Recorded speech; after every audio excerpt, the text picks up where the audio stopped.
أعوذ بالله من الشيطان الرجيم. بسم الله الرحمن الرحيم.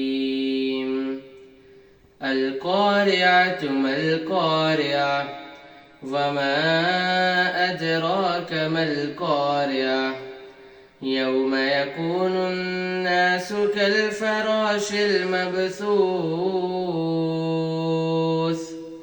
وتكون الجبال كالعهن المنفوش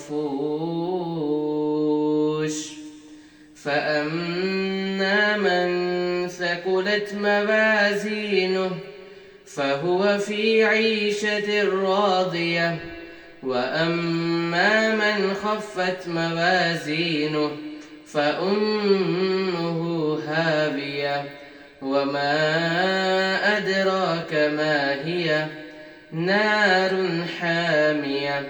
صدق الله العظيم.